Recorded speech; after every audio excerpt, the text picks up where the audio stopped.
Salam selamat pagi anak-anak semuanya. Apa kabar pada pagi hari ini? Kiranya kita semua senantiasa dalam keadaan sehat. Sebelum kita belajar, mari kita terlebih dahulu bersatu dalam doa. Bapa yang baik, Tuhan Yesus Kristus, pada pagi hari ini kami datang mengucap syukur kepadamu Tuhan atas kebaikan dan kemurahan-Mu yang sudah senantiasa memberikan kami hikmat sehat pada pagi hari ini. Sebentar Tuhan kami ingin belajar, biarlah kiranya Roh Kudus yang senantiasa yang bekerja di dalam kehidupan kami. Terima kasih Bapa, terima kasih Tuhan Yesus, dalam namamu kami berdoa dan mengucap syukur, haleluya, amin. Anak-anak sekalian, mari kita belajar dengan tema yang baru, yaitu bertumbuh dan berhikmat.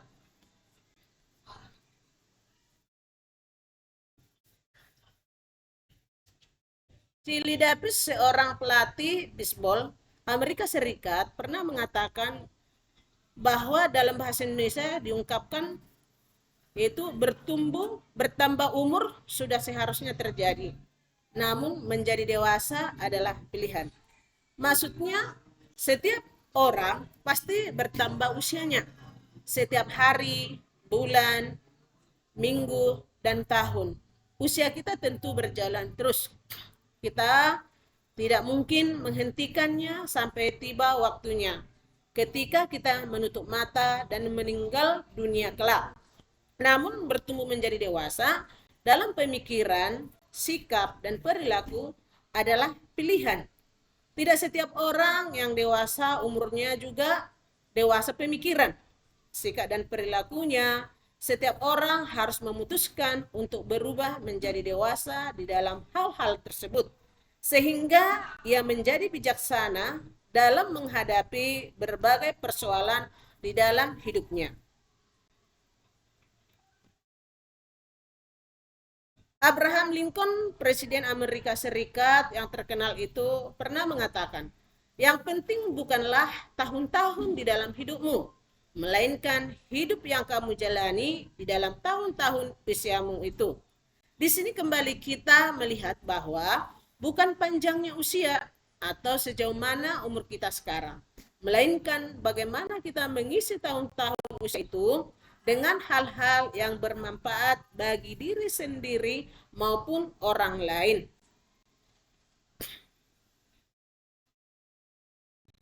Dewasa adalah suatu masa seseorang mulai mandiri untuk menentukan segala sesuatu di dalam hidupnya. Ada 5 aspek kedewasaan. Yang pertama, intelektual, emosi, fisik atau jasmani, spiritual, dan moral. Pengetahuan pribadi dan emosi. Emosi adalah pengalaman sadar yang terutama sekali dicirikan oleh ungkapan-ungkapan psikologis, reaksi biologis, dan keadaan mental dalam kehidupan sehari-hari. Emosi seringkali terlepas begitu saja ketika seseorang tidak mampu untuk mengendalikan dirinya. Akibatnya, perkataan dan tindakannya pun jadi tidak terkendali. Contohnya, apa yang dilakukan oleh Tonya Herling dan kawan-kawannya setelah semuanya terjadi dan mereka dinyatakan bersalah, lalu dijatuhi hukuman. Mungkin mereka baru menyesali apa yang telah mereka lakukan. Ekspresi emosi bisa kita lihat, yaitu Triantoro Sapari dan Noprens Eka Saputra dalam bukunya Manajemen Emosi, memberikan contoh tentang bermacam-macam ekspresi jasmani yang bisa muncul dari emosi seseorang. Misalnya, emosi marah, wajahnya memerah, napasnya menjadi sesak, otot-otot tangan akan menegang, dan energi tubuhnya memuncak. Kedua, emosi takut, mukanya menjadi pucat, jantungnya berdebar-debar. Ekman dan Friesen seperti dikutip oleh Walgito dalam buku Pengantar Psikologi Umum 1994 menyebutkan 3 macam emosi yang dikenal dengan display Rales penampilannya pada wajah atau tubuh manusia, yaitu Miskin keadaan seorang yang dapat menyembunyikan atau menutup emosi yang dialaminya. Misalnya, seorang perawat marah karena sikap pesannya yang menyepelekan pekerjanya. Kemarahannya diredam atau ditutupi sehingga gejala kerjasmaninya tidak tampak. Kedua, keadaan seseorang yang dapat mengurangi emosi yang dialaminya, misalnya karena marah dia ngomel-ngomel atau gejala jasmani, tetapi kemarahannya tidak meledak-ledak. Nah, berikutnya orang tidak mengalami emosi tetapi seolah-olah mengalami emosi dengan menampakkan gejala-gejala kejasmanian. Berdasarkan pembagian emosi di atas, faktor yang paling penting dalam mengembangkan emosi yang sehat adalah pengenalan yang benar tentang diri sendiri serta kesediaan untuk bertumbuh dan berkembang menjadi pribadi yang matang dan bertanggung jawab.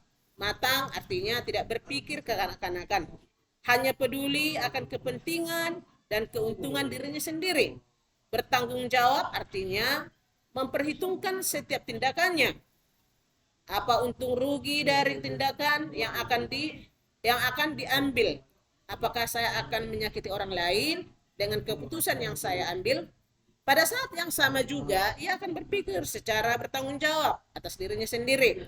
Dia akan bertanya, apakah keputusan yang akan saya ambil ini hanya untuk menguntungkan orang lain, namun pada saat yang sama merugikan dan menghancurkan dirinya sendiri, dirinya saya. Anak-anak sekalian, sampai disinilah materi kita pada pagi hari ini. Nah, kalian boleh mengerjakannya, ya. Kerjakan soal yang sudah Ibu sediakan di Google Form. Oke, anak-anak semuanya, terima kasih. Tuhan Yesus memberkati. Shalom.